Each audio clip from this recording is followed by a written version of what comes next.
Hi students, welcome to your new class. ഇന്നത്തെ ക്ലാസ്സിൽ നമ്മൾ ഡിസ്കസ് ചെയ്യാൻ പോകുന്ന ടോപ്പിക്കാണ് ചാപ്റ്റർ 6ലത്തെ ഫ്രീ കൺസെൻറ്റ് എന്ന് പറയുന്നത്. അപ്പോൾ ഇതിൽ നമുക്ക് ഇമ്പോർട്ടൻ്റ് ആയിട്ടുള്ള കുറച്ച് ടേംസുകൾ നോക്കാം, എന്തൊക്കെയാണ് എക്സാം പോയിന്റ് ഓഫ് വ്യൂവിൽ വരുന്നത് എന്നുള്ളത്. അപ്പോൾ ഫസ്റ്റ് നമുക്ക് പഠിക്കേണ്ടതാണ് മീനിങ് ഓഫ് ഫ്രീ കൺസെൻറ്റ്. എന്താണ് ഫ്രീ കൺസെൻറ്റിൻ്റെ മീനിങ് എന്ന് പറയുന്നത്?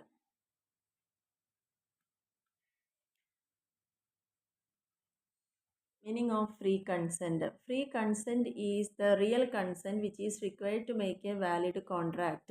The parties to a contract should have identity of minds or consensus ad idem. According to section 14 of the Contract Act, consent is said to be free when it is not caused by coercion, undue influence, fraud, misrepresentation, mistake. ഇത്രയാണ് എന്താണ് free consent എന്ന് ചോദിച്ചാൽ എഴുതേണ്ട പോയിന്റുകൾ.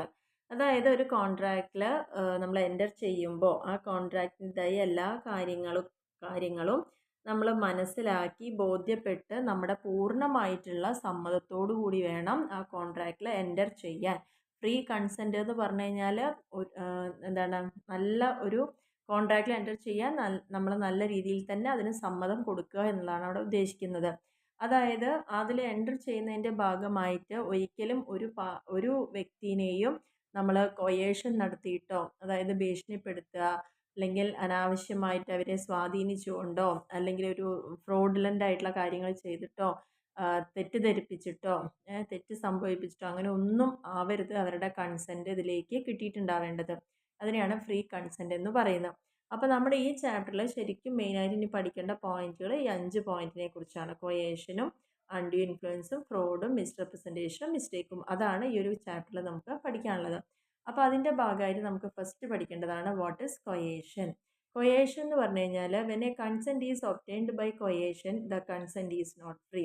ഒരാളുടെ സമ്മതം നമ്മൾ അവരെ ബലാത്കാരമായിട്ട് അല്ലെങ്കിൽ ഭീഷണിപ്പെടുത്തിയിട്ടാണ് നേടിയെടുത്തതെങ്കിൽ അതൊരിക്കലും എന്താണ് ഒരു ഫ്രീ കൺസെൻറ്റാന്ന് പറയാൻ പറ്റില്ല. അതായത് when a person is compelled to enter in to a contract by the use of force by other party. മറ്റുള്ള ആളുകൾ അവരെ ബലം പ്രയോഗിച്ചുകൊണ്ടാണ് അവരുടെ സമ്മതം വാങ്ങിയെടുക്കുന്നതെങ്കിൽ, ഈ കോൺട്രാക്റ്റിൽ എൻ്റർ ചെയ്യാൻ വാങ്ങിയെടുക്കുന്നതെങ്കിൽ അതിനെയാണ് കൊയേഷൻ എന്ന് പറയുന്നത്. ഓക്കെ, അപ്പോൾ അത് പഠിച്ചോളാം. അപ്പോൾ ഈ കൊയേഷൻ എന്താണെന്നുള്ളത് ഇതിലൊരു ചോദ്യം ചാൻസ് കൂടുതലുള്ളതാണ് 2 മാർക്സിനൊക്കെ. പിന്നെ പറഞ്ഞിരിക്കുന്ന പോയിൻ്റാണ് ഇതിൽ പറയുന്നുണ്ട്, an analysis of the above definition reveals the consent is set to be caused by coercion when it is obtained by pressure by the following. താഴെ പറയുന്ന കുറച്ച് കാര്യങ്ങളിലൂടെയാണ് ആ ഒരു കൺസെൻറ്റ്, നമ്മൾ 5 പോയിന്റ് ഇവിടെ പറയുന്നുണ്ട്. അതിൽ first, committing or threatening to commit any act forbidden by the Indian penal code. Indian ശിക്ഷാ നിയമം വിലക്കപ്പെട്ടതായിട്ടുള്ള ഏതെങ്കിലും പ്രവർത്തികൾ ചെയ്തുകൊണ്ടാണ് അവർ കൺസെൻറ്റ് ഒബ്റ്റെയിൻ ചെയ്യുന്നതെങ്കിൽ അതൊരിക്കലും എന്തല്ല, ഒരു ഫ്രീ കൺസെൻ്റ് അല്ല എന്നുള്ളതാണ് പറയുന്നത്. അതാണ് ഇവിടെ ഒന്നാമത്തെ പോയിന്റിൽ പറഞ്ഞിരിക്കുന്നത്. രണ്ടാമത്തേൽ പറഞ്ഞിരിക്കുന്നത് unlawful detaining or threatening to detain any property. ഏതെങ്കിലും ഒരു വസ്തുവകകൾ നമുക്ക് കിട്ടുന്നതിന് വേണ്ടിയിട്ട് അവരെ ഭീഷണിപ്പെടുത്തിക്കൊണ്ടാണ് നമ്മളത് ചെയ്യുന്നതെങ്കിൽ അതും ഒരു ഫ്രീ കൺസെൻ്റ് അല്ല എന്നുള്ളതാണ് പറഞ്ഞിരിക്കുന്നത്. ഇനി മൂന്നാമത്തെ പോയിന്റിൽ പറഞ്ഞിരിക്കുന്നത് intention of causing any pressure person to enter in to a agreement. അതായത് ഈ ഒരു എഗ്രിമെൻറ്റിൽ നമ്മൾ ചേർക്കണം എന്നുണ്ടെങ്കിൽ to prove coercion it is not sufficient that committing or threatening to commit forbidden act is existent, but it is said to be established that the committing or the threat of such forbidden act was effectively used with the intention of compelling any person to enter into an agreement. ഒരു എഗ്രിമെൻറ്റിൽ enter ചെയ്യാൻ വേണ്ടിയിട്ട് മറ്റൊരു വ്യക്തിനെ മനഃപൂർവ്വം നമ്മൾ compel ചെയ്യുക, അതിന് വേണ്ടിയിട്ട് തെറ്റായ കുറേ കാര്യങ്ങൾ ചെയ്യുന്നതിനൊക്കെ അവരെ നിർബന്ധിതരാക്കുക. അതാണ് മൂന്നാമത്തെ പോയിന്റിൽ പറഞ്ഞിരിക്കുന്നത്. നാലാമത്തെ പോയിന്റിൽ പറയുന്ന coercion can be applied either by a party to the contract or even by a stranger. ഒന്നില്ലെങ്കിൽ കോൺട്രാക്റ്റിൽ ഉൾപ്പെടുന്ന മറ്റുള്ള ആളുകൾ തന്നെ നമ്മളെ ഭീഷണിപ്പെടുത്തുക, അതല്ലെങ്കിൽ അപരിചിതരായ ആളുകളിലൂടെ നമ്മളെ ത്രെട്ടൻ ചെയ്തിട്ടൊക്കെയാണ് കൺസെൻറ്റ് വാങ്ങിയെടുക്കുന്നതെങ്കിൽ അതെല്ലാം തെറ്റാണെന്നാണ് പറയുന്നത്. The place of coercion is immaterial. ഇനി an act of amount of coercion must be such has been forbidden by the IPC. However, it is immaterial whether the penal code is or not the force at the place where it is performed. ഏത് സ്ഥലത്ത് വെച്ച് ഇതുണ്ടായി എന്നുള്ളതിന് യാതൊരു എന്താ പറയുക അത് immaterial ആണ് എന്നുള്ളതാണ് പറയുന്നത്. അതായത് A on board and English ship on the high seas causes B enter in to an agreement by way threat. അതായത് എവിടെ വെച്ചിട്ടും നമുക്ക് ഈ ഭീഷണികൾ പെടുത്തിയിട്ട് അവരെ സമ്മതിപ്പിക്കാം. പക്ഷേ അതേത് പ്ലേസിൽ വെച്ചെന്ന് പോലും ഇതിനത്ര ഇമ്പോർട്ടൻസ് ഇല്ല. അപ്പോൾ ഈ 5 പോയിന്റിൽ പറഞ്ഞിരിക്കുന്നത് ഇത്തരത്തിലാണ് ഒരു കൺസെൻറ്റ് നേടിയെടുത്തതെങ്കിൽ അത് തീർച്ചയായിട്ടും നമുക്ക് എന്താണ് ഒരു കോൺട്രാക്റ്റിൽ എൻ്റർ ചെയ്യാൻ വേണ്ട ഒരു യോഗ്യത അവർ സ്വമേധയാ അവരുടെ സമ്മതം തരണം എന്നുള്ളതാണ് പറയുന്നത്. അതേപോലെ തന്നെ നമ്മൾ തൂങ്ങി മരിക്കും അല്ലെങ്കിൽ സൂയിസൈഡ് ചെയ്യും എന്ന് പറഞ്ഞ് ത്രട്ടൺ ചെയ്യുക. Does it amount to coercion? ഇങ്ങനെയൊക്കെ ഒരു കാര്യങ്ങൾ പറഞ്ഞ് ഭീഷണിപ്പെടുത്തുമ്പോൾ അത് കൊയേഷൻ ആണോ എന്ന് ചോദിക്കുന്നുണ്ട്. By threat of suicide one may force another for giving consent to an agreement. In this connection a question may arise whether threat of suicide is an offence or not എന്നുള്ളതാണ് പറയുന്നത്. അതായത് അത്തരത്തിലുള്ളൊരു കാര്യങ്ങൾ, അതായത് സാധാരണ വീടുകളിലും അല്ലെങ്കിൽ ബിസിനസ് സ്ഥാപനങ്ങളിലൊക്കെ ഉണ്ടാവുന്ന ഒരു ഭീഷണിപ്പെടുത്തൽ രീതികളാണിതൊക്കെ. നമുക്ക് അതിനെക്കുറിച്ചൊന്നും നോക്കണ്ട. മെയിനായിട്ട് നമ്മൾ ശ്രദ്ധിക്കേണ്ടത് ഈ പോയിന്റിൽ പഠിക്കാനുള്ളത് കൊയേഷൻ എന്താണ് പഠിക്കുക, ഏതൊക്കെ തരത്തിലാണ് ഈ കൊയേഷൻ സംഭവിക്കുന്നത് എന്നുള്ളത് മാത്രം ഒന്ന് നോക്കുക. ഇനി നെക്സ്റ്റ് പറഞ്ഞൊരു വേർഡാണ് ഡ്യൂറസ്. നമ്മൾ പരീക്ഷാ പോയിന്റ് ഓഫ് വ്യൂവിൽ മാത്രമാണ് ഇപ്പോൾ എക്സ്പ്ലെയിൻ ചെയ്യുന്നത്. ഇനി ഡ്യൂറസ് എന്ന് പറയുന്ന സംഭവം എന്താണെന്നുള്ളത് നോക്കാം. അതും ഏകദേശം കൊയേഷൻ ഈക്വലൻ്റ് ആയിട്ടുള്ള ടേം തന്നെയാണ്. ഇതിൽ പ്രധാനമായിട്ടും actual or threatened violence over the person of another. അതായത് മറ്റൊരു വ്യക്തികളെ നമ്മൾ എന്തെങ്കിലും തരത്തിൽ അക്രമങ്ങൾ കാണിച്ചുകൊണ്ടാണ് അവരുടെ കൺസെൻറ്റ് നേടിയെടുക്കണം. With a view to obtaining his consent to the agreement. ഈ എഗ്രിമെൻറ്റിൽ നമുക്ക് കൺസെൻറ്റ് കിട്ടാൻ വേണ്ടിയിട്ട് അവരെ അക്രമങ്ങൾ കാണിച്ചുകൊണ്ടൊക്കെ അവരുടെ സമ്മതം നേടിയെടുക്കാം. If the threat is with regard to the goods or property of other party it is not duress. ഇനി ഭീഷണിപ്പെടുത്തുന്നത് മറ്റൊരു വ്യക്തിയുടെ സാധനങ്ങൾക്കോ പ്രോപ്പർട്ടിക്കോ വേണ്ടി ആണെങ്കിൽ അത് നമുക്കൊരിക്കലും ഡ്യൂറസ് ആയിട്ട് പറയാൻ പറ്റില്ല എന്നുള്ളതാണ് പറയുന്നത്. ഇനി നെക്സ്റ്റ് പറഞ്ഞിരിക്കുന്നത് അടുത്ത രണ്ടാമത്തെ പോയിന്റാണ് അൺഡ്യൂ ഇൻഫ്ലുവൻസ് എന്ന് പറയുന്നത്. അൺഡ്യൂ ഇൻഫ്ലുവൻസ് എന്ന് പറഞ്ഞു കഴിഞ്ഞാൽ എന്താണ്? നമുക്ക് ഒരു അധികാരം ഉപയോഗിച്ചുകൊണ്ട് അവരിൽ സ്വാധീനം ചെലുത്താം. Okay, undue influence is the improper use of any power possessed over the mind of the contracting party. Sometimes a party is compelled to enter into an agreement against his will as a result of unfair persuasion by other party. അതായത് ഇപ്പം നമുക്കറിയാമല്ലോ, നമ്മൾ സിനിമകളിലൊക്കെ കാണുന്നത് ഓരോരുത്തർക്ക് മന്ത്രിസ്ഥാനവും വലിയ IAS അങ്ങനെ ഓരോ പദവി കിട്ടുമ്പോൾ ആ പദവി ഉപയോഗിച്ചിട്ട് മറ്റൊരു പാർട്ടീനെ നമ്മൾ ഭീഷണിപ്പെടുത്തിക്കൊണ്ട് അവരുടെ കൺസെൻറ്റ് ഒബ്റ്റെയിൻ ചെയ്യാം. അപ്പം നമുക്കൊരു അധികാരം കിട്ടുമ്പം ആ അധികാരത്തിന് തെറ്റായിട്ട് അല്ലെങ്കിൽ അതിനെ നമ്മൾ ഉപയോഗിച്ച് മറ്റൊരു പാർട്ടീനെ അവരുടെ സമ്മതമില്ലാണ്ട്, അതായത് അവർ ഇങ്ങനെ ഒരു പൊസിഷനിലുള്ള ആളുകളാകുമ്പോൾ തീർച്ചയായിട്ടും നമുക്ക് ഉപദ്രവമാവും നമുക്കറിയാം. അപ്പോൾ അത് പേടിച്ചിട്ട് നമ്മൾ കൺസെൻറ്റ് കൊടുക്കുന്നൊരവസ്ഥ, അതിനെയാണ് അൺഡ്യൂ ഇൻഫ്ലുവൻസ് എന്ന് പറയുന്നത്. അപ്പോൾ ഇവിടെ നമ്മൾ 2 മാർക്സിന് ശ്രദ്ധിക്കേണ്ട ഒരു കാര്യം വരാവുന്നൊരു ക്വസ്റ്റ്യൻ ആണ് എന്താണ് അൺഡ്യൂ ഇൻഫ്ലുവൻസ് എന്ന് പറയുന്നത്. അപ്പോൾ അത് നോട്ട് ചെയ്യാം. ഇനി ആരൊക്കെയാണ് ഈ ഡോമിനൻ്റ് പൊസിഷൻ? നമ്മളെ ഭീഷണിപ്പെടുത്തണമെങ്കിൽ അവർ ഏതെങ്കിലും ഒരു പൊസിഷനിൽ ഇരിക്കുന്ന ആളായിരിക്കണം അല്ലേ? അപ്പോൾ അവിടെ പറയുന്നത് ഒരു റിയൽ ഒരു അപ്പാരൻ്റ് അതോറിറ്റി ഓവർ അതർ, മറ്റൊരാളുടെ മുകളിൽ അയാൾക്ക് അധികാരം പ്രയോഗിക്കാനുള്ള പൊസിഷനിലുള്ള ആൾ. ഇപ്പോൾ ഒരു ഓഫീസിലാണെങ്കിൽ മാനേജർക്ക് തീർച്ചയായിട്ടും അധികാരം ഉണ്ട് ആ വർക്കറുടെ മുകളിൽ, അല്ലെങ്കിൽ ഇൻകം ടാക്സ് ഓഫീസർക്ക് അസസിയുടെ മുകളിലുണ്ട്, വീട്ടിൽ പണിയെടുക്കുന്ന ആൾക്ക് ആ വീട്ട് ഉടമയ്ക്ക് അധികാരമുണ്ട്, ആൻഡ് ടീച്ചർ, പ്രിൻസിപ്പൾ, ഇവരൊക്കെ ആ ഒരു അധികാരത്തിൽ ഡോമിനൻ്റ് പൊസിഷനാണ്.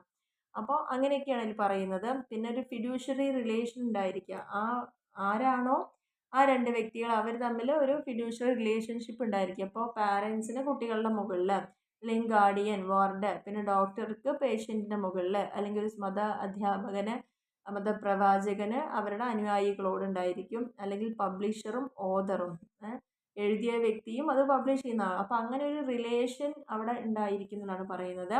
മൂന്നാമത്തേൽ പറയുന്നത് he makes a contract with a person whose mental capacity is temporary or permanently affected by a reason of age, illness or mental or body distress. ഇനി നമ്മൾ കോൺട്രാക്റ്റ് ഉണ്ടാക്കുന്ന സമയത്ത് ആ വ്യക്തിക്ക് മെൻ്റൽ കപ്പാസിറ്റി വളരെ മോശമായ സ്ഥിതി, ദേഹ അസ്വസ്ഥങ്ങളുള്ളവർ, ഒരുപാട് പ്രായമായവർ, അങ്ങനെയുള്ള ആളുകളൊക്കെ ആയിട്ട് നമുക്ക് ചിലപ്പം ഇത്തരത്തിലുള്ള അല്ലെങ്കിൽ അവരുടെ അതൊക്കെ മുതലെടുത്തുകൊണ്ടൊക്കെ ആ സമ്മതം അവിടെ നമ്മൾ നേടിയെടുക്കണം. ഇതൊക്കെ അൺഡ്യൂ ഇൻഫ്ലുവൻസിൻ്റെ ഭാഗമായിട്ടാണെന്നുള്ളതാണ് പറയുന്നത്. ഇനി നിങ്ങൾക്ക് പഠിക്കേണ്ടത് ഏതൊക്കെ സന്ദർഭങ്ങളിലാണ് ഈ അൺഡ്യൂ ഇൻഫ്ലുവൻസ് നമ്മൾ ആണ് എന്ന് സംശയിക്കപ്പെടേണ്ടത് എന്നുള്ളതാണ് പറയുന്നത്. ഒന്ന്, ഇൻആഡക്വസി ഓഫ് കൺസിഡറേഷൻ, അതായത് കറക്റ്റ് എന്താണോ കൺസിഡറേഷൻ പറഞ്ഞത് അത് കൊടുക്കാത്തൊരവസ്ഥ, ഇൻആഡക്വേറ്റ് ആവുക, അല്ലെങ്കിൽ ഫിഡ്യൂഷ്യറി റിലേഷൻഷിപ്പ് ആ പാർട്ടീസ് തമ്മിൽ എന്താണെന്നുള്ളത്. പിന്നെ ഇന്നിക്വാലിറ്റി ഉണ്ടായിരിക്കുക, പല പാർട്ടികൾ തമ്മിലും അവരുടെ ഏജും ഇൻ്റലിജൻസും സോഷ്യൽ സ്റ്റാറ്റസിൻ്റെ ബേസിലൊക്കെ വ്യത്യസ്തതകൾ പുലർത്തുക. അല്ലെങ്കിൽ പർദ്ദയിട്ട ഒരു വുമൺ ആണെങ്കിൽ അവരുമായിട്ടുള്ള കോൺട്രാക്റ്റുകൾ. ആൻഡ് അൺകൺസൈസബിൾ ബാർഗെയിൻസ്, അതായത് റീസണബിൾ അല്ലാതെ വളരെ നമുക്ക് മറ്റുള്ളവർക്ക് ഒരു ഷോക്കിംഗ് പോലെ കൊടുക്കുന്നതായിട്ടുള്ള കാര്യങ്ങൾ. അപ്പോൾ ഇതൊക്കെയാണ് അൺഡ്യൂ ഇൻഫ്ലുവൻസ് ഉണ്ടോ എന്ന് നമുക്ക് സംശയിക്കേണ്ട സാഹചര്യങ്ങൾ എന്നുള്ളതാണ് പറയുന്നത്. ഇനി നമുക്ക് പറയാനുള്ളൊരു കാര്യം അടുത്ത പോയിന്റിൽ ഈ ഒരു പോയിന്റുകൾ നോട്ട് ചെയ്ത് വെച്ചോളാം. ഡിഫറൻസ് ആണ് കേട്ടോ. Difference between coercion and undue ഇൻഫ്ലുവൻസിൻ്റെ പോയിന്റുകളാണ് ഇപ്പോൾ പറയാൻ പോകുന്ന 5 പോയിന്റുകൾ. കൊയേഷൻ എന്ന് പറഞ്ഞു കഴിഞ്ഞാൽ എന്താണ്? കൺസെൻ്റ് ആണ്. Aggrieved party is given under the threat. നമ്മുടെ കോൺട്രാക്റ്റിൽ ഉള്ള പാർട്ടീസ് ഇന്ത്യൻ പീനൽ കോഡിന് വിലക്കപ്പെട്ടതായിട്ടുള്ള കാര്യങ്ങൾ ചെയ്തുകൊണ്ട് അവരുടെ സമ്മതം വാങ്ങുക. അൺഡ്യൂ ഇൻഫ്ലുവൻസ് എന്ന് പറഞ്ഞു കഴിഞ്ഞാലോ അഗ്രീവ്ഡ് പാർട്ടി അവരുടെ അധികാരം ഉപയോഗിച്ചുകൊണ്ടാണ് അവിടെ അവരുടെ സമ്മതം വാങ്ങുന്നത്. രണ്ടാമത്തേൽ കൊയേഷനിൽ എപ്പോഴും ഫിസിക്കൽ പ്രഷർ, ദേഹോപദ്രവമൊക്കെ ഏൽപ്പിച്ചുകൊണ്ടൊക്കെയാണ് നമ്മൾ എന്താണ് ചിലപ്പോൾ അവരുടെയും സമ്മതം വാങ്ങുന്നതാണ് കൊയേഷൻ എന്ന് പറയുന്നത്. പക്ഷേ അൺഡ്യൂ ഇൻഫ്ലുവൻസിൽ ഒരിക്കലും ദേഹോപദ്രവമല്ല ഉണ്ടാവുക, അവരെ മാനസികമായി പീഡിപ്പിച്ചുകൊണ്ടാണ് അവരവരുടെ കൺസെൻറ്റ് നേടിയെടുക്കുന്നത്. മൂന്നാമത്തെ കേസിൽ പറയുന്നത് കൊയേഷനിലാണെങ്കിൽ ത്രെട്ട്, ഭീഷണിപ്പെടുത്തുക, അല്ലെങ്കിൽ പ്രഷർ, അതൊരു തേർഡ് പാർട്ടിയിൽ നിന്നോ അല്ലെങ്കിൽ കോൺട്രാക്റ്റിന് പുറത്തുനിന്ന ആളിൽ നിന്ന് വരയ്ക്കും നമുക്ക് ഉണ്ടാവാം, കൊയേഷൻ ഉണ്ടാവാം, ഭീഷണി ഉണ്ടാവാം. പക്ഷേ അൺഡ്യൂ ഇൻഫ്ലുവൻസ് എപ്പോഴും എങ്ങനെയായിരിക്കും? ആ കോൺട്രാക്റ്റിൽ ഉൾപ്പെടുന്ന വ്യക്തികൾ തമ്മിലാണ് അൺഡ്യൂ ഇൻഫ്ലുവൻസ് ഉണ്ടാവുള്ളൂ.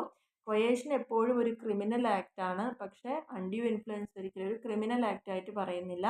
കൊയേഷൻ്റെ സമയത്ത് ആ പാർട്ടീസ് തമ്മിലെ റിലേഷൻഷിപ്പ് വേണമെന്നൊന്നും യാതൊരു നിർബന്ധവുമില്ല. പക്ഷേ അൺഡ്യൂ ഇൻഫ്ലുവൻസ് ആണെങ്കിൽ അവിടെ എക്സിസ്റ്റ് ചെയ്യുന്ന 2 പാർട്ടികൾ തമ്മിൽ ഏതെങ്കിലും തരത്തിലൊരു റിലേഷൻഷിപ്പ് അവിടെ ഉണ്ടായിരിക്കും എന്നുള്ളതാണ് പറയുന്നത്. സോ ഇതാണ് അതിൻ്റെ ഡിഫറൻസ് എന്ന് പറയുന്നത്, കൊയേഷനും അൺഡ്യൂ ഇൻഫ്ലുവൻസും തമ്മിലുള്ള ഡിഫറൻസ്. അപ്പം നമ്മൾ ആദ്യത്തെ കൊയേഷൻ പഠിച്ചു, രണ്ടാമത്തെ അൺഡ്യൂ ഇൻഫ്ലുവൻസ് പഠിച്ചു. മൂന്നാമത്തെ പോയിന്റാണ് ഫ്രോഡ് എന്നൊരു വേർഡ് എന്ന് പറയുന്നത്. അതായത് ഫ്രോഡ് മീൻസ് ഇൻറ്റൻഷണൽ, മനഃപൂർവ്വമാണ്, or wilful representation of fact. ഏതെങ്കിലും യഥാർത്ഥ വസ്തുതകളെ നമ്മൾ മനഃപൂർവ്വം തന്നെ അതിനെ തെറ്റായിട്ട് കൊടുക്കുക. When a wrong representation is made by a party with a intention. നമുക്കറിയാലോ ചില ആളുകളെ നമ്മൾ എന്ത് ചെയ്യും? തെറ്റിദ്ധരിപ്പിച്ചിട്ടാണ് അവരെ വഞ്ചിക്കുന്നത്, ചതിക്കുന്നത്. അപ്പോൾ ശരിക്കും പറഞ്ഞു കഴിഞ്ഞാൽ ഡിസീവ് ചെയ്യണം. ഫ്രോഡ് എന്ന് പറഞ്ഞു കഴിഞ്ഞാൽ എന്താണ്? Committed by a person with a view to deceive another person. നമ്മൾ ഈ ഫ്രോഡ് ചെയ്യുന്നത് എങ്ങനെയാണ്? ആരാണോ ചെയ്യുന്നത് ആ വ്യക്തിക്ക് അറിയാം അത് തെറ്റാന്നുള്ളത്. പക്ഷെ അത് എന്തിനു വേണ്ടിയാണ് ചെയ്യുന്നത്? മറ്റൊരാളെ ചതിക്കാൻ വേണ്ടിയിട്ട്, ഡിസീവ് ചെയ്യാൻ വേണ്ടി ചെയ്യുന്നൊരു പ്രവൃത്തിയാണ് ഈ ഫ്രോഡ് എന്ന് പറയുന്നത്. Okay, to deceive means to induce a man to believe that a thing is true which is false. അതായത് തെറ്റായിട്ടുള്ളൊരു കാര്യമാണ് അത്, പക്ഷെ മറ്റൊരാളെ നമ്മൾ ആ തെറ്റായ കാര്യത്തിനെ അത് ശരിയാണ് എന്ന് പറഞ്ഞ് വിശ്വസിപ്പിക്കുക. അതാണല്ലോ ചതിക്കുക എന്ന് പറയുന്നത്. തെറ്റായ ഒന്നിനെ നമ്മൾ ശരിയാണെന്ന് പറഞ്ഞുകൊണ്ട് വിശ്വസിപ്പിച്ച് നേടിയെടുക്കുന്ന ആ ഒരു പ്രോസസ്സാണ് ഫ്രോഡുലൻ്റ് ആക്ട് എന്ന് പറയുന്നത്. ഓക്കെ, അപ്പോൾ ഈ ഒരു ഫ്രോഡ് അവിടെ നടന്നിട്ടുണ്ടെങ്കിൽ അവിടെ പ്രത്യേകിച്ച് എന്താണ് ഉണ്ടായിരിക്കുക? ഒരിക്കലും അസത്യമായൊരു കാര്യമായിരിക്കും അവിടെ ഉണ്ടായിരിക്കുക. അവർ അത് ശരിയാണെന്ന് വിശ്വസിപ്പിച്ചുകൊണ്ടാണ് ചെയ്യുന്നുണ്ടാവുക. അവിടെ മനഃപൂർവ്വം നമ്മൾ ചില വസ്തുതകളെ എന്ത് ചെയ്യണം? മറച്ചു പിടിക്കണം. അത് അവരറിയാതിരിക്കാൻ വേണ്ടിയിട്ട് മറച്ച് വെച്ചിട്ടാണ് നമ്മൾ ഇവരെ ഇങ്ങനെയൊക്കെ വിശ്വസിപ്പിക്കുന്നത്. അവർക്കൊരു അറിവ് കൊടുക്കുന്നതും അവർക്ക് വിശ്വാസം തോന്നിക്കുന്ന തരത്തിലാണ് നമ്മൾ ചെയ്യുന്നത്. പിന്നെ പറയുന്നത് A promise made without any intention of performing it. അതും ഫ്രോഡാണ്. നമ്മൾ അഗ്രിമെൻ്റൊക്കെ സൈൻ ചെയ്യും, ഒക്കെ റെഡിയാണെന്ന് പറയും, പക്ഷേ അതിലേക്ക് എൻ്റർ ചെയ്ത് കഴിഞ്ഞാൽ നമ്മൾ ഒന്നും ചെയ്യില്ല, ഒരു പെർഫോമൻസ് നമ്മുടെ ഭാഗത്ത് ഉണ്ടാവില്ല, മനഃപൂർവ്വം നമ്മൾ ചെയ്യാതിരിക്കുക, അതും ഫ്രോഡാണ്. ഇനി ഫിറ്റഡ് ടു ഡിസീവ്, ചതിയുമായി ബന്ധപ്പെട്ട് എന്ത് കാര്യങ്ങൾ വന്നാലും അത് ഫ്രോഡായിട്ട് കണക്കാക്കാം. Any such act omission as the law specially declares to be fraudulent. നിയമപ്രകാരം ചില കാര്യങ്ങൾ ഫ്രോഡുലൻ്റാന്ന് പറയുന്നുണ്ട്. അപ്പോൾ അത്തരത്തിലുള്ള കാര്യങ്ങൾ ചെയ്തിട്ടുണ്ടെങ്കിലും അത് ഫ്രോഡാണെന്നുള്ളതാണ് പറയുന്നത്. ഓക്കെ, അപ്പോൾ എന്താണെന്നുള്ള ഫ്രോഡ് 2 മാർക്സിനൊക്കെ ചോദിക്കാവുന്ന കാര്യങ്ങളാണുള്ളത്. ഇനി അതിൽ പറഞ്ഞിരിക്കുന്നത് അടുത്ത പോയിൻ്റാണ് മിസ്റെപ്രസെൻറ്റ്. ഫ്രോഡുമായിട്ട് വന്നിരിക്കുന്ന 2 കാര്യങ്ങളാണ് അതിൻ്റെ എക്സെപ്ഷൻസ് ഈ റൂളിന് പറയുന്നത്. ഒന്ന് കോൺട്രാക്ട്സ് ഓഫ് ഉപരിമ ഫിഡെ എന്നാണ് പറയുന്നത്, അതായത് utmost good faith. In case of contract the law imposes upon parties the duty of making true and full disclosure. എപ്പോഴും നമ്മൾ എല്ലാ കാര്യങ്ങളിലും മെറ്റീരിയൽ ഫാക്റ്റുകൾ ഡിസ്ക്ലോസ് ചെയ്യണം. തുറന്ന് പറയണം, അതിൻ്റെ ശരിയായ കാര്യങ്ങൾ എന്താണ് എന്നുള്ളത് വ്യക്തമായി പറയുക എന്നുള്ളതാണ്. അതേപോലെ തന്നെ ഒരു ഫിഡ്യൂഷ്യറി റിലേഷൻഷിപ്പ് അവിടെ ഉണ്ടാവുക എന്നുള്ളതാണ്. ഈ 2 പോയിന്റുകളാണ് ഈ പറഞ്ഞിരിക്കുന്ന മുകളിൽ പറഞ്ഞ ജനറൽ റൂളിന് കുറച്ച് ഇളവ് കൊടുക്കുന്ന കാര്യങ്ങൾ. ഇനി ഫ്രോഡ് സംഭവിച്ചു കഴിഞ്ഞാൽ എന്താണ് ഇതിൻ്റെ ഇഫക്റ്റ് എന്ന് പറയുന്നുണ്ട്. ആർക്കാണോ ഇതുമൂലം നഷ്ടങ്ങൾ ഉണ്ടായിരിക്കുന്നത് അവർക്ക് വേണമെങ്കിൽ ആ കോൺട്രാക്റ്റിൽ നിന്ന് പിൻവാങ്ങാം, ക്യാൻസൽ ചെയ്യാം. അഗ്രീവ്ഡ് പാർട്ടി പറഞ്ഞാൽ ഇതിൻ്റെ ദുരിതം അനുഭവിച്ച വ്യക്തികൾ. Okay, aggrieved party can sue for damages. ഫ്രോഡാണെന്ന് തെളിഞ്ഞു കഴിഞ്ഞാൽ അയാൾക്കുണ്ടായ നാശനഷ്ടങ്ങൾക്ക് വേണ്ടിയിട്ട് കോമ്പൻസേഷൻ അവിടെ ചോദിക്കാൻ പറ്റും. And he can insist on specific performance. അല്ലെങ്കിൽ ആ മറ്റേ പാർട്ടിയെ കൊണ്ട് എന്തെങ്കിലും നിങ്ങളത് ചെയ്തേ പറ്റുള്ളൂ എന്ന് ഇൻസിസ്റ്റ് ചെയ്യാനും കൂടി പറ്റും. ഇതൊക്കെയാണ് 3 കാര്യങ്ങൾ പറയുന്നത്. ഈവൻ നമ്മൾ നമ്മുടെ കൺസെൻ്റൊക്കെ അങ്ങനെ നേടിയെടുത്ത് അവിടെ ഒരു ഫ്രോഡ് സംഭവിച്ചു എന്ന് നമുക്ക് മനസ്സിലാവുകയാണെങ്കിൽ ഒന്നില്ലെങ്കിൽ ആ ഒരു കോൺട്രാക്റ്റിൽ നമുക്ക് റിസൈൻ ചെയ്യാം, ക്യാൻസൽ ചെയ്യാം. അല്ലെങ്കിൽ അതുമൂലം ഉണ്ടായ ഡാമേജസിന് നമുക്ക് കോമ്പൻസേഷൻ ചോദിക്കാം. അല്ലെങ്കിൽ ആ മറ്റേ പാർട്ടിയോട് അവരുടെ ഏതെങ്കിലും ഒരു കാര്യം അവിടെ ചെയ്തു തരണമെന്ന് നമുക്ക് നിർബന്ധമായിട്ട് പറയാം. ഇതൊക്കെയാണ് ഇതിൻ്റെ ഫ്രോഡിൻ്റെ ഇഫക്റ്റ് എന്ന് പറയുന്നത്. ഇനി അടുത്ത മെയിൻ 4ാമത്തെ പോയിൻ്റാണ് മിസ് റെപ്രസെൻറ്റേഷൻ എന്ന് പറയുന്നത്. അപ്പോൾ ഇതിൽ മെയിനായിട്ട് a false representation made with intention to induce other party is fraud. നമുക്കറിയാലോ, ഒരു ശരിയല്ലാത്തൊരു കാര്യത്തിനെ അല്ലെങ്കിൽ തെറ്റായ ഒരു കാര്യത്തിനെ ശരിയാണെന്ന് വിശ്വസിപ്പിച്ചു കൊണ്ടാണ് അവരെ ചതിക്കുന്നത്. അതാണ് ഫ്രോഡ്. പക്ഷേ മിസ്റെപ്രസെൻറ്റേഷൻ എന്ന് പറയുന്നത് അത് നമ്മൾ വളരെ ഇന്നസെൻ്റ് ആയിട്ട് വളരെ നിഷ്കളങ്കമായി ചെയ്യുന്നൊരു കാര്യമാണ്. Is resulted only simple misrepresentation. അപ്പോൾ എഴുതേണ്ടത് ഇതാണ്. Misrepresentation means mis statement of fact material to a contract. ഒരു കോൺട്രാക്റ്റിൻ്റെ വളരെ ഇമ്പോർട്ടൻ്റ് ആയിട്ടുള്ളൊരു കാര്യത്തിൽ കുറച്ച് തെറ്റുകൾ പറ്റുക, മിസ്റെപ്രസെൻറ്റേഷൻ നടത്തുക. അതായത് ഫോൾസ് സ്റ്റേറ്റ്മെൻ്റ് ആണ്.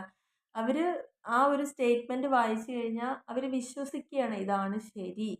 എന്തുകൊണ്ടറിയോ അത്? Which he does not know to be false. അവർക്കത് ഇപ്പോൾ ചില കാര്യങ്ങൾ കേൾക്കുന്ന സമയത്ത് നമുക്കത് തെറ്റാണോ ശരിയാണോ ഒന്നും അറിയില്ല. പക്ഷേ നമുക്ക് വിശ്വസിക്കാൻ പറ്റുന്ന ഒരാളാണ് അത് നമ്മളോട് പറയുന്നതെങ്കിൽ നമ്മൾ അത് തെറ്റാണെങ്കിൽ തെറ്റെന്ന് വിശ്വസിക്കും, അല്ലെങ്കിൽ ശരിയാണെങ്കിൽ ശരിയെന്ന് വിശ്വസിക്കും. അത്തരത്തിലുള്ളൊരു പ്രോസസ്സാണ് മിസ്റെപ്രസെൻറ്റേഷൻ എന്ന് പറയുന്നത്. കൂടാതെ ഇവിടെ ചില വേണ്ടപ്പെട്ട കാര്യങ്ങൾ നമ്മൾ തുറന്ന് പറയാതിരിക്കുന്നതും ഇതിൻ്റെ ഭാഗമായിട്ടാണ്. കാരണം അതും എന്തിൻ്റെ ഭാഗമായിട്ടാണ്? മറ്റൊരു പാർട്ടീനെ അവിടെ ചതിക്കാനുള്ളൊരു ഉദ്ദേശം ഉള്ളത് കൊണ്ടല്ലേ അറിയുന്ന ചില കാര്യങ്ങൾ പോലും നമ്മൾ പറയാതിരിക്കുന്നത്. അതും മിസ്റെപ്രസെൻറ്റേഷൻ ആയിട്ടാണ് പറഞ്ഞിരിക്കുന്നത്. ഇനി ഒരു മിസ്റെപ്രസെൻറ്റേഷൻ അവിടെ നടന്നിട്ടുണ്ടെങ്കിൽ അവിടെ സംഭവിച്ച കാര്യങ്ങളെക്കുറിച്ചാണ് ഇവിടെ പറഞ്ഞിരിക്കുന്നത്. ഒന്ന്, ആ റെപ്രസെൻറ്റേഷൻ എങ്ങനെയായിരിക്കും? ഇന്നസെൻ്റ്ലി ആയിരിക്കും. കാരണം അവർ ഓണസ്റ്റ്ലി ബിലീവ് ചെയ്യണം അതാണ് ശരി എന്നുള്ളത്. ഓക്കെ, മിസ്റെപ്രസെൻറ്റേഷൻ എന്ന് പറയുന്നത് ആ കോൺട്രാക്റ്റിൽ ഒരു മിയർ ഒപ്പീനിയനോ അല്ലെങ്കിൽ കേട്ടുകേൾവിയോ ഒക്കെ ആയിരിക്കാം. അതുകൊണ്ടും അത് സംഭവിക്കാം. മിസ്റെപ്രസെൻറ്റേഷൻ മസ്റ്റ് ബി എങ്ങനെയായിരിക്കും? അൺട്രൂ ആയിരിക്കും. അത് അസത്യമായൊരു കാര്യമായിരിക്കും. ഓക്കെ, ആ അസത്യത്തിനെയാണ് സത്യമാണെന്ന് വിശ്വസിപ്പിക്കുന്നത്. Representation must be made. എന്തിനാ അങ്ങനെ ചെയ്യുന്നത്? Inducing the other party. അതൊക്കെ പറഞ്ഞ് പറ്റിച്ചിട്ടാണ് ചിലപ്പോൾ നമ്മൾ അവരെ കോൺട്രാക്റ്റിൽ എൻ്റർ ചെയ്യിപ്പിക്കുന്നുണ്ടാവുക. അവരുടെ വിശ്വാസത്തിനെ നമ്മൾ നേടിയെടുത്തുകൊണ്ട് അതിലേക്ക് നമ്മൾ എൻ്റർ ചെയ്യുക. ഇതൊക്കെയാണ് മിസ്റെപ്രസെൻറ്റേഷൻ കൊണ്ട് ഉദ്ദേശിക്കുന്നത്. ഇനി ഒരു മിസ്റെപ്രസെൻറ്റേഷൻ സംഭവിച്ചു എന്ന് മനസ്സിലായി കഴിഞ്ഞാൽ ആ പാർട്ടിക്ക് ചെയ്യാൻ പറ്റുന്ന 2 കാര്യമേ ഉള്ളൂ. ഒന്നില്ലെങ്കിൽ അയാൾക്ക് റിസൈൻ ചെയ്യാം, ക്യാൻസൽ ചെയ്യാം ആ കോൺട്രാക്റ്റിൽ നിന്ന്. അല്ലെങ്കിൽ ഹി മേ ആക്സെപ്റ്റ് ചെയ്യാം ആ കോൺട്രാക്റ്റ്. എങ്ങനെ? Insist that he shall be put in the position in which we would have been if representation made had been true. അത് നിങ്ങൾ പറഞ്ഞ കാര്യങ്ങൾ ശരിയാക്കി എടുക്കുകയാണെങ്കിൽ വേണമെങ്കിൽ ആ കോൺട്രാക്റ്റ് അവിടെ നമുക്ക് കണ്ടിന്യൂ ചെയ്യാവുന്നതുമാണ്.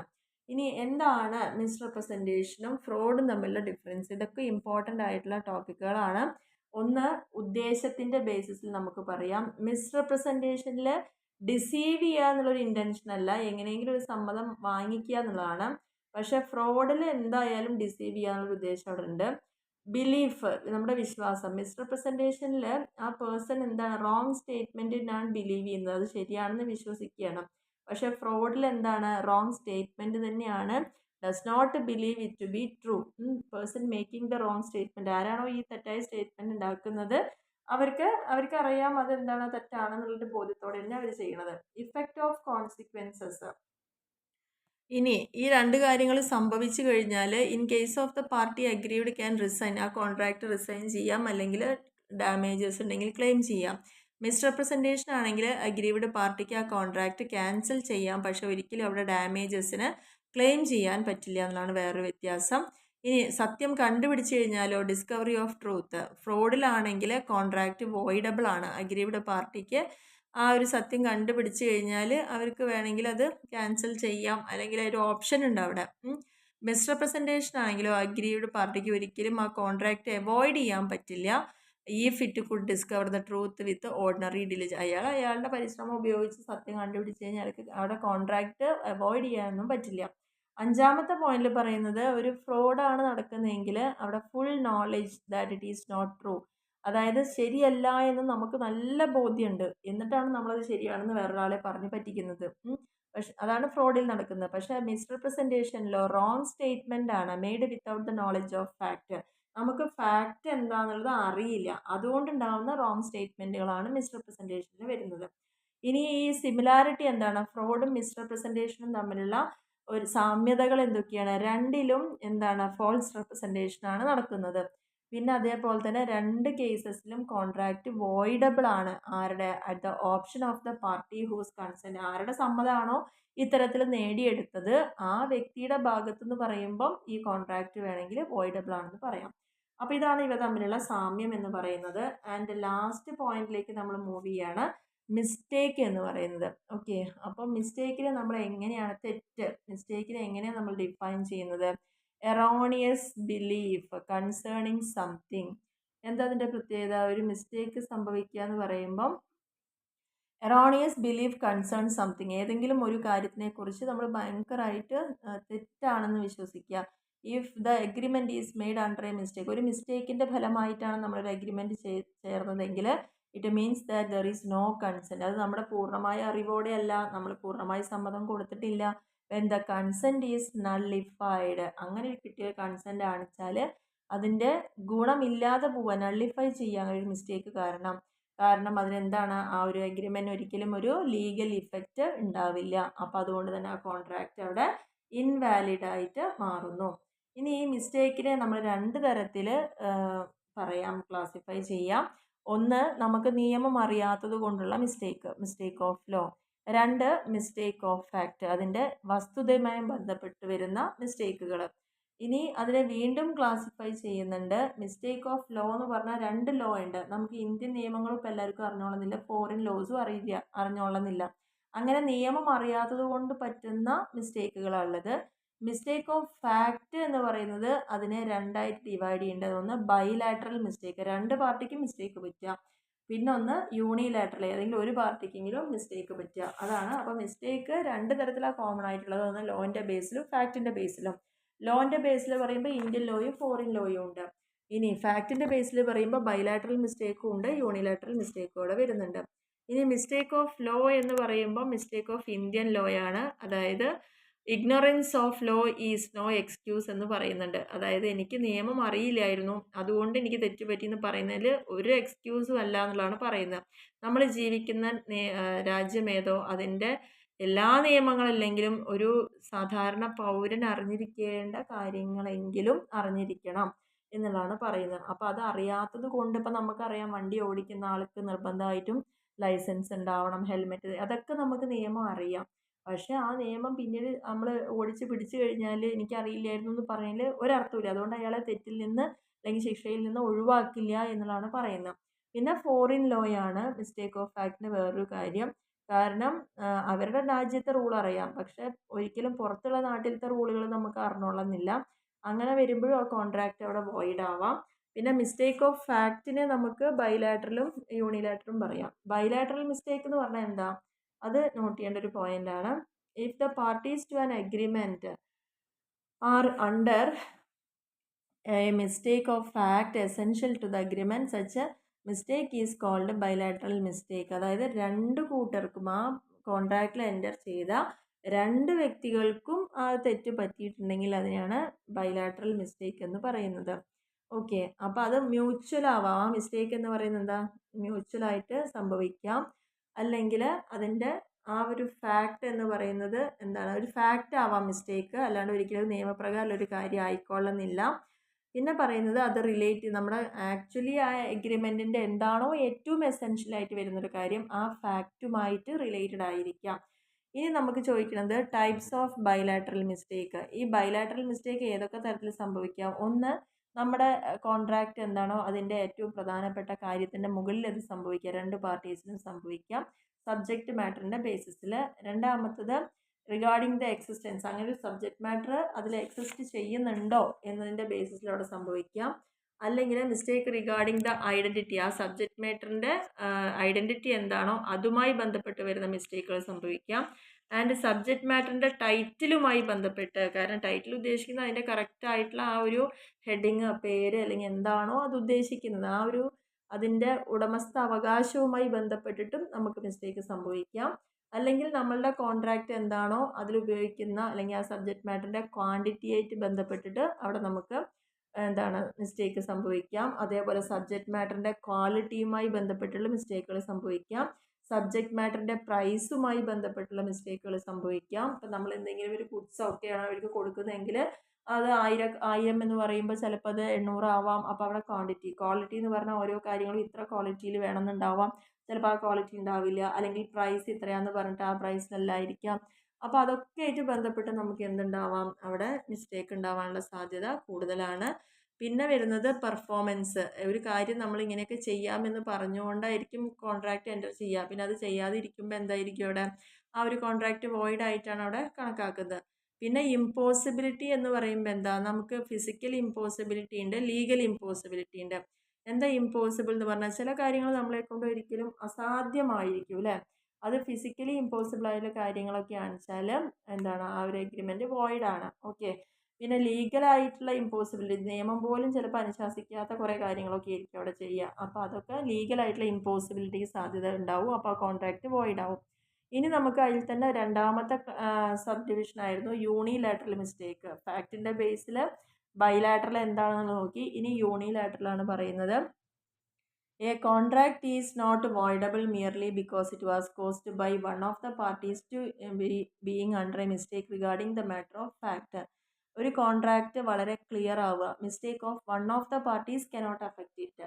അതിലത്തെ ഏതെങ്കിലും ഒരു പാർട്ടിയുടെ മാത്രം പ്രശ്നം കൊണ്ട് അത് അഫക്റ്റ് ചെയ്യില്ല. അവരുടെ മനഃപൂർവ്വ നിർബന്ധം, നെഗ്ലിജൻസ് കൊണ്ടോ അല്ലെങ്കിൽ അവർ ശ്രദ്ധയില്ലായ്മ കൊണ്ടൊക്കെ അവിടെ ഒരു പാർട്ടിക്ക് ഇത്തരത്തിലുള്ള മിസ്റ്റേക്കുകൾ സംഭവിക്കുകയാണെങ്കിൽ അതിനെയാണ് എന്ത് പറയുന്നത്, യൂണിലാറ്ററൽ മിസ്റ്റേക്ക് എന്ന് പറയുന്നത്. യൂണിലാറ്ററൽ പറഞ്ഞാൽ ഒരാളുടെ ഭാഗത്ത് നിന്ന്. അപ്പം നിങ്ങൾക്ക് ഈ ഒരു ഇത് കേൾക്കുമ്പം അറിയാൻ പറ്റും. X sold rice to Y. X കുറച്ച് അരി വൈക്ക് സോൾഡ് ചെയ്തു ബൈ സാമ്പിൾ നോക്കാൻ വേണ്ടിയിട്ട്.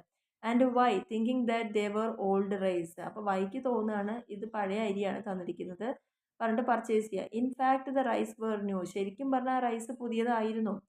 Here Y will be bound the contract as Y committed a unilateral mistake. ഇവിടെ ആരുടെ ഭാഗത്ത് മാത്രമേ തെറ്റ് പറ്റിയിട്ടുള്ളൂ, വൈയുടെ ഭാഗത്ത് മാത്രം. Which does not render the contract voidable. അതുകൊണ്ട് ഈ കോൺട്രാക്ട് ഒരിക്കലും എന്തായിക്കൊള്ളുന്നില്ല, വോയിഡബിൾ ആയിക്കൊള്ളുന്നില്ല എന്നുള്ളതാണ് പറയുന്നത്.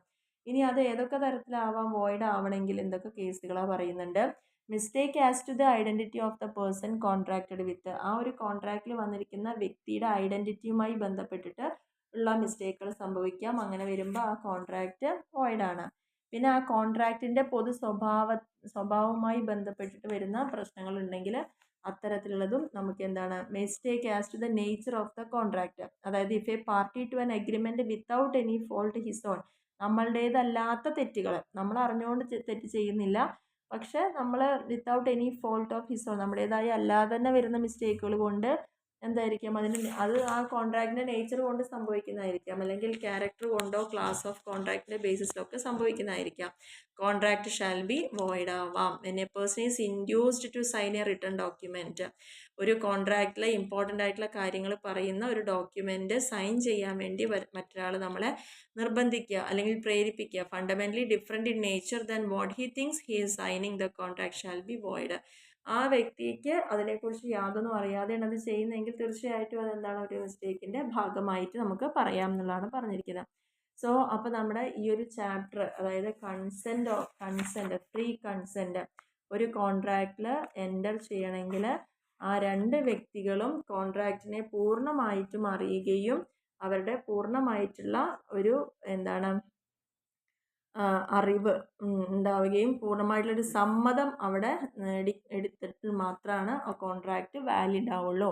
അല്ലാണ്ട് വേറെ ഒരു തരത്തിലും അവരെ തെറ്റിദ്ധരിപ്പിച്ചോ ഭീഷണിപ്പെടുത്തിയോ സ്വാധീനം ചെലുത്തിയോ ഒന്നും നമ്മൾ കൺസെൻറ്റ് നേടിക്കഴിഞ്ഞാൽ ആ കോൺട്രാക്റ്റ് വാലിഡ് അല്ല എന്നുള്ളതാണ് നമ്മുടെ ഈ ഒരു ചാപ്റ്ററിൻ്റെ ഉള്ളടക്കം എന്ന് പറയുന്നത്. അപ്പോൾ ഇവിടെ നമ്മുടെ എക്സാമിന് പഠിക്കേണ്ട പോയിന്റുകൾ മാത്രം പഠിക്കുക. ഫ്രീ കൺസെൻറ്റ് പഠിക്കുക. അതിലെന്തൊക്കെ 5 കാര്യങ്ങളുണ്ട്. 5 ഹെഡിങ്ങുകളിൽ പറയുന്ന കാര്യങ്ങളും അതിൻ്റെ എസെൻഷ്യൽസും ഇഫക്റ്റും ഡിഫറൻസുകളും പഠിക്കുക. അപ്പോൾ ഇത്രയും നമുക്ക് ഈ ഒരു ചാപ്റ്ററിൽ പഠിക്കാനുള്ള കാര്യങ്ങളുള്ളത് കേട്ടോ. അപ്പോൾ നമ്മുടെ വീഡിയോ നിങ്ങൾക്ക് ഇഷ്ടപ്പെടുകയാണെങ്കിൽ തീർച്ചയായിട്ടും ഒന്ന് ലൈക്ക് ചെയ്യാനും ഷെയർ ചെയ്യാനും കമൻറ്റ് ചെയ്യാനും മറക്കരുത്. സബ്സ്ക്രൈബ് ചെയ്യാതെ കാണുന്ന ആൾക്കാരുണ്ടെങ്കിൽ തീർച്ചയായിട്ടും ഒന്ന് സബ്സ്ക്രൈബ് ചെയ്യുക, സപ്പോർട്ട് ചെയ്യുക. Okay, thank